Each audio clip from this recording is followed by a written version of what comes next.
다음은 이제 샘플링된 신호 GT로부터 원래 GT 델타 T부터 이제 GT로 신호를 복원하는 방법에 대해서 살펴보도록 하겠습니다.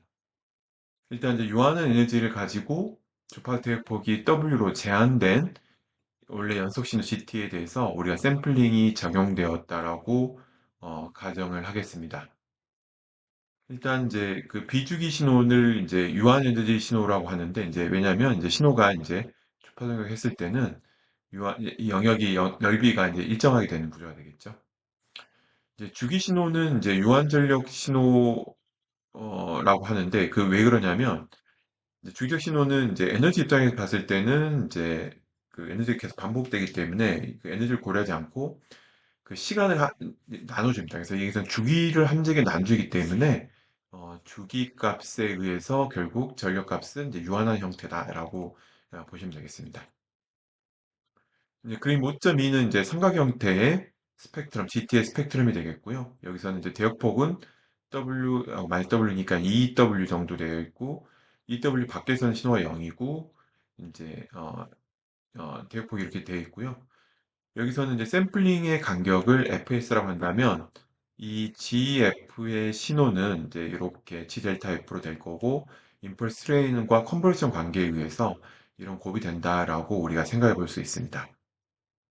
그러면은 이제 이때 만약에 이 w라는 값이 fs의 절반보다 더 작게 되면은 이렇게 오버랩이 없게 되겠고 그러면은 원래 신호의 요 값이 반영되고 물론 여기에 이제 EW만큼의 스케일이 이제 곱해지는 구조가 있지만 원래 값과 그거 이제 반복된 형태로 반영되는 것이 다음 그림에 나타나 있게 됩니다. 그래서 이제 임펄스 트레인으로 구한 결과가 G 델타 T가 되겠고요.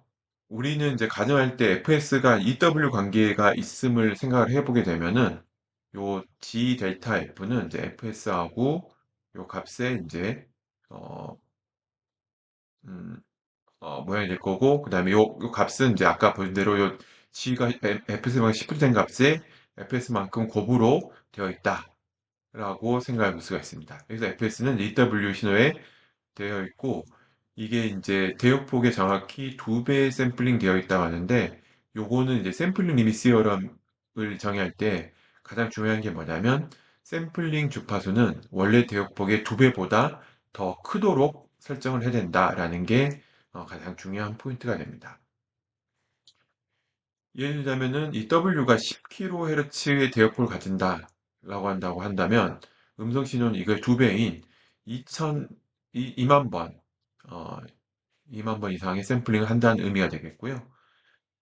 그러면 우리는 이제 사실은 이제 샘플링한 결과에서 샘플링한 주파수에서 이렇게 값이 나왔을 때는 이 바깥쪽에 있는 것들은 다 필요하지 않게 되겠고요. 요 안에 있는 것만 우리가 취한 다음에 EW만큼만 나눠주면은 원래 신호를 복원할 수 있게 되겠죠. 그래서 요 G 델타 F로부터 G F를 소각하기 위해서는 이 컷오프 주파수라는 게 뭐냐면 이 로우 패스 필터 이렇게 씌울 텐데요. 이 컷오프 프리가 바뀌는 지점, 이 지점이 이제 W가 되는 이제 아이디얼 로우 패스 필터를 통과시켜 가지고 통과시키면은 결국 이 나머지 것들은 다 사라질 것이고 요 결과만 남는 그런 필터 설계를 수행할 수 있게 됩니다. 그래서 이제 요걸 조금 더 개념을 보시면은 이제 샘플링 된 주파수의 주파수 영역에서의 EW 지대로만 가는 요 모양에서 내가 로우 패스 필터, 아이디어 로우 패스 필터를 이렇게 설계한 다음에 이 주파수 대역폭이 EW를 W하고 마이너스 W 된 컷 프리퀀시가 W가 되는 식으로 곱하게 되면은 나머지 부분은 0이 돼 버릴 것이고 요 로우 패스 필터에 의해서 원래 신호가 나옵니다. 그러니까 여기다가 내가 EW만큼만 나눠주게 되면은 원래의 신호의 주파수를 구할 수 있게 됩니다. 그러면은 이거는 이제 주파수 영역에서는 신호를 이 G 델타 F랑 이 아이디얼 로페스 필터, 그러니까 이 렉탱귤러 펄스의 요거의 곱수로 표현되는 것이고요. 실제로 우리는 타임 도메인에서는 신호를 계산합니다. 그래서 주파수 영역에서의 신호의 곱은 시간 영역에서 컨볼루션 된다는 걸 우리가 알고 있기 때문에 이 사실을 활용해서 써보면은 이제 C 델타 원래 임펄스 된 뭐야 샘플링 된 신호에다가 요 로우 패스 필터에 임펄스 리스판스 아니 그 타임 도메인 신호가 있으면은 그걸 구해 가지고 원래 신호를 복원해야 됩니다. 그래서 요 의미는 이 자체는 타임 도메인에서의 그 역할보다는 주파수 도메인에서 요 GF 그러니까 요거를 로우 패스 필터를 한다. 로우 패스 필터를 곱해준다. 라는 개념으로 오랜 신호의 복원이 가능하다. 이렇게 생각하시면 되겠습니다. 그래서 이제 로우 패스 필터를 통과한다는 의미는 시간 영역에서 순간 샘플링한 신호와 로우 패스 필터 임펄스 응답을 컨볼루션을 하는 이런 개념이 되겠고요. 그래서 신호를 이제 주파수 영역과 시간 영역에서 살펴보면은 주파수 영역의 표현이 이렇게 나타나고 요 값의 타임 도메인 컨버전 곱해서 내가 이걸 딱 잘라낸다는 거죠. 커프로 잘라내는 요 값에 대한 요 개념에다가 이제 EW만큼 나와준 값은 그걸 어떻게 하면 되냐면 내가 로우 패스 필터 샘플링 신호에다가 로우 패스 필터링에 대한 싱크 펑션 형태가 나타난다고 우리가 알고 있는데요. 요 렉팅글 펄스의 타임 도메인 신호는 이걸 곱해주게 되면은 원래 신호의 값을 이렇게 구할 수 있게 됩니다. 그래서 그런 요 패스 필터링의 요 임펄스 HT는 어떻게 구하느냐 이 부분을 좀 더 살펴보면요. 일단 요 부분은 이제 그 렉트럴 펄스 신호의 변환을 배웠는데 한 번만 다시 보시면은 우리가 아는 사실이 요 렉탱귤러 펄스 2.23을 활용해 보면은 이게 이 모양은 이제 싱크 형태로 나타난다라는 것을 우리가 2장에서 이제 공부를 했었었고요.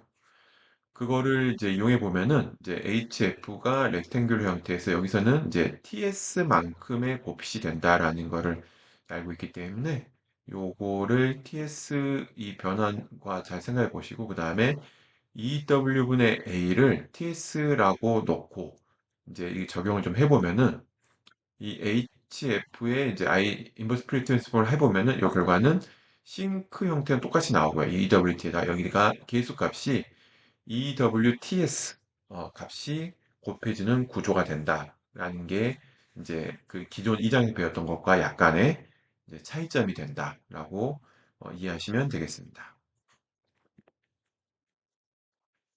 근데 그러면은 이제 왜 우리가 로페스 필터인데 왜 이런 걸 아이디얼 로페스 필터라고 하냐 이렇게 생각하는데 여기서는 이제 비인과성, non-causality 라는 개념이 들어갑니다.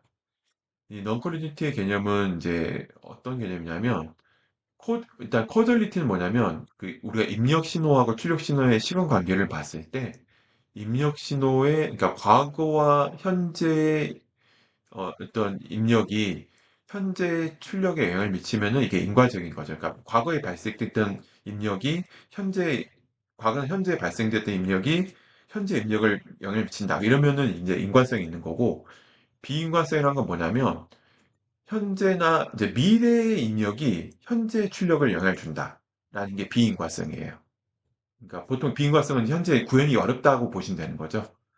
그래서 보시면은 이제 컬 프리퀀시에서 전달 함수가 수직인 이상적인 로우 패스 필터가 실제 구현하는지 한번 보자. 이렇게 이런 아이디얼 필터는 실제 구현하는지 보자 보면은 문제는 뭐냐면 이게 임펄스 리스판스를 해봤더니 시간 영역 t 기준에서 그 과거에 있는 값과 미래에 있는 값이 현재 출력에 영향이 주는 것이 나타나는 겁니다. 그래서 요거는 이제 시스템에서 이제 신호 시스템의 분석 여러 가지 특성 중에 하나를 나타내는 것 중인 하나인데 이 문제가 뭐냐면 그 입력이 시스템 입력에서 출력 결정이 나는 건데 요거는 이 로패스를 쓰게 되면은 미래 입력이 현재 출력에 영향을 미치는 그런 구조를 갖기 때문에 이런 로패스 필터는 이제 좀 적용이 좀 어렵다라는 포인트 되는 거죠. 그래서 방금 전에 나왔던 로패스 필터 요걸 그대로 활용을 해보게 되면요. 여기다가 이제 YT라는 신호를 내가 UT라는 것과 임펄스 리스판스의 컨버전을 한번 로 나타내면 이제 수학적으로 표현하게 됩니다. 그래서 이 YT, 유닛 스텝 펑션을 이용해서 좀 적분을 좀 생각을 해보면은 이 YT라는 거는 이제 UT와 H의 컨버전 표현이 될 거고요. 요거는 이제 UT의 정의에 의해서 마이너스 마이너스 무한대가 아니라 T만큼만 HT 타우의 적분을 하는 구조가 될 것이고 이거는 마이너스 무한대에서 t만큼 EWTS 싱크 펑션 이런 모양이 생기는 구조입니다. 이랬을 때 요 구조에서 어 이제 유닛 펑션을 하면은 싱크 펑션 하면은 이제 yt가 나오는 구조인데 문제는 뭐냐면 t가 0보다 작은 공간에서는 가해적분이 0이 아니라는 문제가 나오는 거죠. 그럼 요거는 어떤 의미라고 보시면 되냐면 현재의 입력이 과거의 출력에 영향을 준다라는 개념이 된다는 것이에요. 이렇게. 그러니까 뭐냐면 코드의 정의는 미래의 입력이 현재 출력에 영향을 주는 건데 이 의미는 뭐냐면 현재의 입력이 과거 출력에 영향을 준다라는 개념이 되는 겁니다. 보통은 영향이 안 주면 이게 0이 된다는 구조가 되는데 이게 0이 된다는 의미는 뭐냐? 0이 아니라는 말이 뭐냐면 현재의 입력이 과거의 출력에 영향을 준다. 이런 구조가 되기 때문에 이건 non-causal합니다. 이 말은 뭐냐면 실제로 만들 때는 내가 기다려야 되는 거죠. 어떤 값을 찍을 때는. 근데 기다리는 게 무한대를 기다려야 되니까 실제로 만드는 데는 거의 불가능하다라고 보시면 되겠습니다. 그래서 이제 요거는 로페스 필터의 적분을 보면은 입력이 들어가야 되는 t 구간이 0이 나온다는 거는 결국 내가 어떤 결정을 할 때 미래의 입력을 내가 알고 있어야지 결정할 수 있다. 이렇게 되기 때문에 이 구조는 이제 수학적으로는 우리가 아이디얼 로페스 필터를 만들 수가 있는데 실제로 구현하는 거는 이제 그 시간의 정의상 이제 불가능하다. 이렇게 이해하시면 되겠습니다. 그러면 이제 약간 구현 가능한 로우 패스 필터를 좀 활용해 보겠는데요.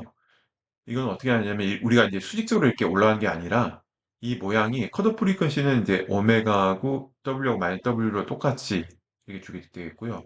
이걸 약간 스무드하게 그립니다. 스무드하게 이런 식으로. 스무드하게 이런 그리는 구조를 생각해 보겠습니다. 이러면 이제 컷오프 프리퀀시는 똑같이 되지만 여기는 약간 스무드하게 그리게 되겠고요. 그러면 요거를 내가 어, 죄송합니다. 이건 이제 G, G 신호가 이렇게 있다고 했을 때, 이걸 싱크 펑션 하면은 이제 싱크 이 모양이 이렇게 나타날 것이고요. 요거를 이제 내가 코드 프리퀀시를 자를 때는 여기가 이제 마이너스 W에서 이제 폭이 조금 이제 이렇게, 어, 좀 이렇게 좀, 완전히 좀 각 세우지 않고 좀 이렇게 평행하게 이렇게, 이용을 해가지고 신호를 이렇게 만든다. 그래서 만들 때도 원래 신호도 보면은 요 오메가 그러니까 대역폭이 좀 작은 끝부분에서는 조금 이제 신호를 작게 할당하고요. 로페스 필터링도 이렇게 좀 요 그 샘플링에 맞춰서 좀 더 이 W 폭에서 FS 샘플링 레이에서 폭만큼 이걸 좀 줄여서 이렇게 설정을 하면 됩니다. 좀 이렇게 하려면 그래서 이제 그러려면 이제 어떻게 해야 되냐면 내가 이제 첫 번 GT 이 신호를 할 때 요 필터를 고정한 상태에서 요 오메가라는 폭을 너무 넓히면은 이게 내가 잘리는 한계가 있기 때문에 요 오메가라는 폭을 좀 줄이게 되겠고요. 이때는 이제 내가 필터에서의 밴드 폭은 W로 동일하게 설정을 하게 됩니다.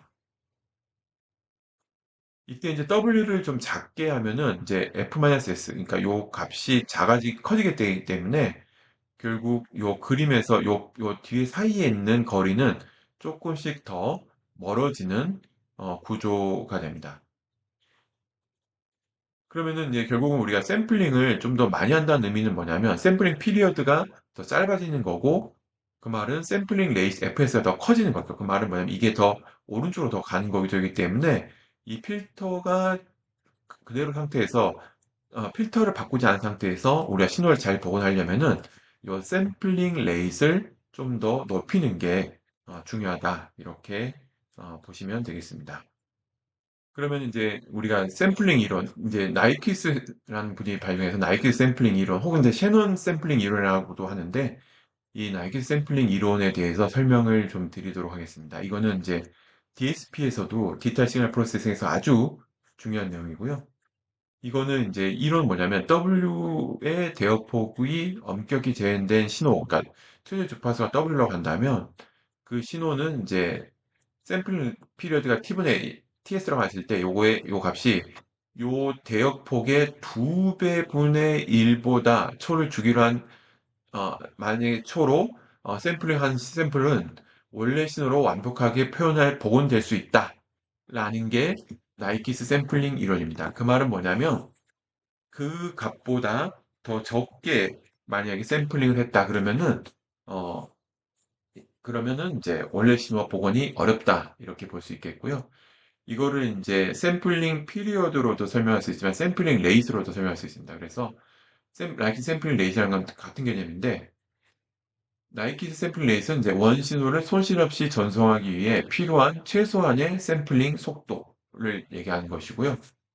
이거는 이제 이 속도는 어떻게 하냐면 이 신호의 폭이 이제 W, 예를 들면 W 폭이 갖고 있으면은 이 대역폭의 2배만큼의 2배 혹은 2배 이상이 돼야 되겠죠. 2배 이상의 샘플링 레이스를 갖는 속도가 나이키 샘플링 속도다. 이건 뭐냐면 최소값이에요. 보통은 일반적으로는 이 주파수의 한 5배에서 6배 정도 혹은 10배까지 더 많이 합니다. 왜냐하면 이걸 많이 하면 많이 할수록 원래 신호를 더 많이 쫓아가요. 샘플링을 더 많이 하기 때문에.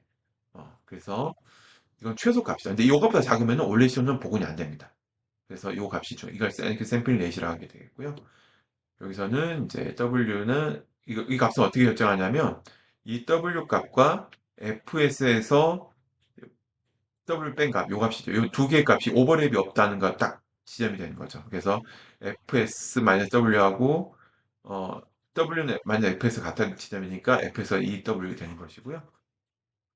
만약에 이제 EW1은 나이클 샘플링 피리어드 이렇게 인터벌이나 피리어드 같은 말이 되겠고 이렇게 그 값이 나이키 샘플링 피리어드 이렇게 정의를 하고 있습니다. 그러면은 이제 엘리어싱이라는 개념을 좀 배울 수가 있는데요. 이거는 샘플링 속도 fs가 EW보다 작은 경우는 어떻게 되느냐?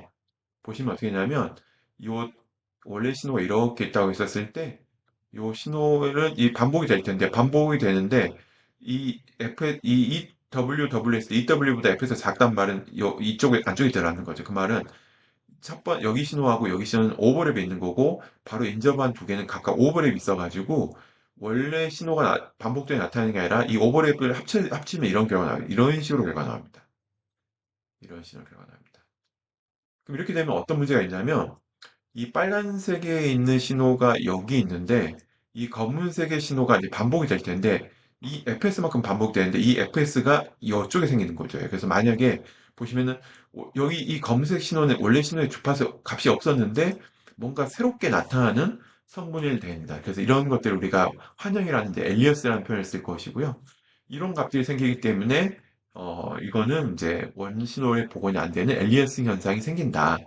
라고 합니다. 여기서는 이제 fs가 w로 가져간다고 치면은 이 반복되는 지점에 주기 fs만큼 생기는 구조가 되겠죠. 그러니까 이거는 굉장히 이제 많이 반 정도는 오버랩이 되는 양쪽으로 그런 구조가 된다라고 이해하시면 되겠습니다. 그러면 이제 시간 영역에서 보면은 이제 아래층은 순간 샘플링이 안 되는 모습이 나타날 것이고요. 이러면 이제 언더 샘플링이라는 개념이 나옵니다. 언더 샘플링. 그래서 아까 말씀드렸듯이 주파수가 검은색 부분의 신호들이 더 새로 추가되는 이런 구조를 갖게 되는 구조가 되겠고요. 이거는 이제 주파수 영역에서 생성할 때는 이게 언더 샘플링에 의해서 원 신호가 복원이 안 된다. 뭔가 다른 형태, 우리가 보통 작은 주파수 선택하기 때문에 이 검은색 주파수 형태로 작은 형태의 신호가 나온다. 라고 생각할 수도 있고요. 혹은 이제 우리가 이제 이 타임 도메인 생각하면 타임 도메인에 이런 정연파가 있다고 하했을 샘플링은 일정 간격이니까 이 점처럼 신호를 뽑힐 겁니다. 이렇게 뽑히는데 이거는 이제 적당히 이제 오버 샘플링이라고 하는데 보통 일반 샘플링 오버 샘플링이라는 개념이 되겠고요. 요 점에서 만약 점을 듬성서 뽑으면 어떻게 하면 2점, 2점, 2점 이렇게 뽑게 됩니다. 그러면은 이 점을 연결하는 방법은 보통 작은 주파수 선택이기 때문에 이렇게 더 작은 주파수를 선택하는 경향이 생기게 되고요. 요 모양은 결국 요 위에 그림에서 보시면은 안쪽에 있는 주파수가 생성되는 그런 모양과 동일한 형태를 보신다. 라고 생각합니다. 그래서 이 엉뚱하게 생긴 이 주파수가 엘리어스 주파수라고 정의를 하고 있습니다. 그러면은 이제 엘리엇 신호를 방지하는 방법이 이제 몇 가지가 있는데 그중에 두 가지만 살펴보면은 샘플링하기 전에 로우 패스 필터를 사용해 가지고 일단 높은 주파 성분을 제거를 합니다. 그래서 이건 방법은 이제 그 대역폭을 작게 만드는 방법이 되겠고요. 두 번째 방법은 이제 신호의 대역폭이 두 배가 아니라 두 배 이상으로 샘플링을 합니다. 그 샘플링을 높이는 방법입니다. 그래서 보통 시스템에서는 요 필터도 많이 쓰지만 이 샘플을 높여서 일단 많이 수행을 하고요. 이렇게 되면은 이 신호를 복원을 잘 할 수 있다는 것뿐 신호 복원이 된다는 측면이 아니라 훨씬 더 좋은 정보를 얻을 수 있다라고 하시면 되겠고요. 이 두 가지 방법은 이제 아까 방금 봤었던 로우 패스 필터링 위한 원시적 복원과 동일하기 때문에 요 결국은 내가 샘플링 피리어드를 높인다는 말은 뭐냐면 중간에 이 텀의 간격을 넓힌다는 개념이 되겠죠. 요게 이제 우리가 가드 밴드라고 하는데 이 가드 밴드들을 좀 크게 만들어서 여유를 갖고 해야 된다. 좀 무제한 이렇게 만들면은 우리가 주파수 자원을 낭비하는 구조이기 때문에 무제한 만들 수 없고 어느 정도 신호가 보장되는 상황에서 가드 밴드를 만드는 게 중요하다라고 이해하시면 되겠습니다.